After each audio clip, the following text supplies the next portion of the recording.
नमस्कार। Wonder girls इस YouTube channel पर आप सबका स्वागत है। आज हम सुनेंगे रविवार की व्रत कथा। प्राचीन काल में एक बुढ़िया थी। वह नियमित रूप से रविवार का व्रत करती थी। रविवार के दिन सूर्योदय से पूर्व उठकर बुढ़िया स्नानादि से निवृत्त होकर आंगन को गोबर से लीपकर स्वच्छ करती।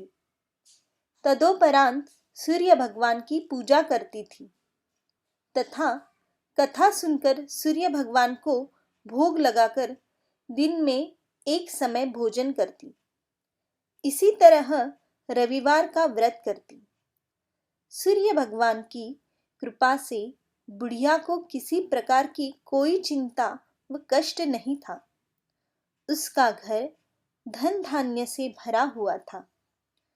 उस बुढ़िया को सुखी देख उसकी पड़ोस उससे बहुत जलती। बुढ़िया रोजाना पड़ोसन के आंगन में बंधी गाय का गोबर लाती और अपना घर लिपती।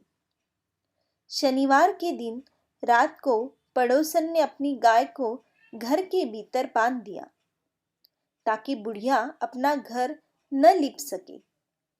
रविवार को गोबर न मिलने के कारण बुढ़िया अपना आंगन नहीं लीप सकी। आंगन न लीप पाने के कारण उस बुढ़िया ने सूर्य भगवान को भोग भी नहीं लगाया और उस दिन स्वयं भी भोजन नहीं किया। सूर्यास्त होने पर बुढ़िया भूखी प्यासी सो गई। रात्रि में सूर्य भगवान ने उसे स्वप्न में दर्शन दिए और व्रत न करने तथा उन्हें भोग न लगाने का कारण पूछा। बुढ़िया ने बहुत ही करुण स्वर में पड़ोसन के द्वारे घर के अंदर गाय बांधने और गोबर न मिल पाने की बात बोली। सूर्य भगवान ने अपनी अनन्य भक्त बुढ़िया की परेशानी का कारण जानकर उसके सब दुख दूर करते हुए कहा, हे माता, तुम प्रत्येक रविवार को मेरी पूजा और व्रत करती हो।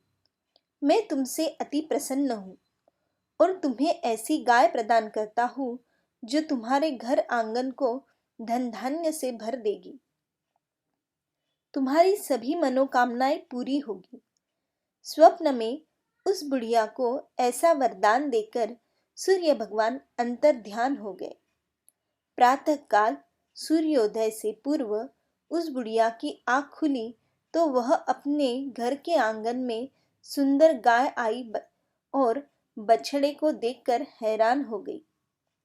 गाय को आंगन में बांधकर उसने जल्दी से उसे चारा लाकर खिलाया। पड़ोसन ने उस बुढ़िया के आंगन में बंधी सुंदर गाय और बछड़े को देखकर तो वो उससे और अधिक जलने लगी। तभी गाय ने सोने का गोबर किया। गोबर को देखते ही पड़ोसन की आंखें फट गई।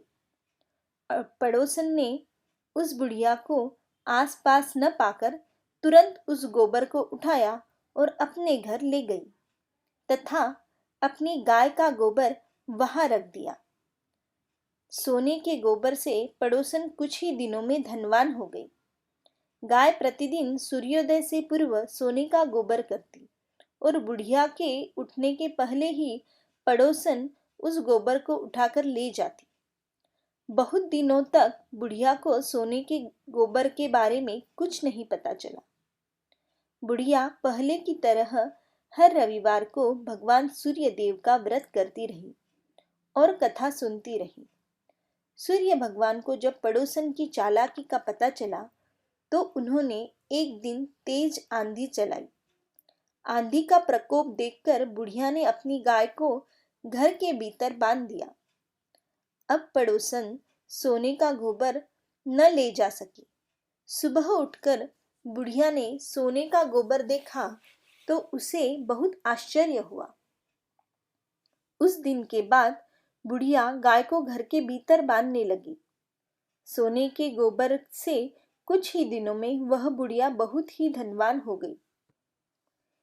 बुढ़िया के धनी होने से पड़ोसन और बुरी तरह जलकर भूनकर राख हो गई। अब की बार उसने अपने पति को नगर के राजा के पास भेजा और बुढ़िया के पास सोने का गोबर देने वाली गाय के बारे में बताया। राजा ने अपने सैनिक भेजकर बुढ़िया की गाय लाने का आदेश दिया। सैनिक बुढ़िया के घर पहुंचे। उस समय बुढ़िया सूर्य भगवान को भोग लगाकर स्वयं भोजन ग्रहण करने वाली थी। राजा के सैनिक जबरदस्ती गाय और बछड़े को महल की ओर ले चले। बुढ़िया ने प्रार्थना की, बहुत रोई, चिल्लाई, लेकिन राजा के सैनिक नहीं माने। गाय व बछड़े के चले जाने से बुढ़िया को बहुत दुख हुआ। उस दिन उसने कुछ नहीं खाया और भूखी प्यासी सारी रात सूर्य भगवान से गाय व बछड़े को लौटाने के लिए प्रार्थना करती रही। गाय देखकर राजा बहुत खुश हुआ। सुबह जब राजा ने सोने का गोबर देखा तो उसके आश्चर्य का ठिकाना न रहा। उधर सूर्य भगवान को भूखी प्यासी बुढ़िया इस तरह प्रार्थना करते देख उस पर बहुत दया आई।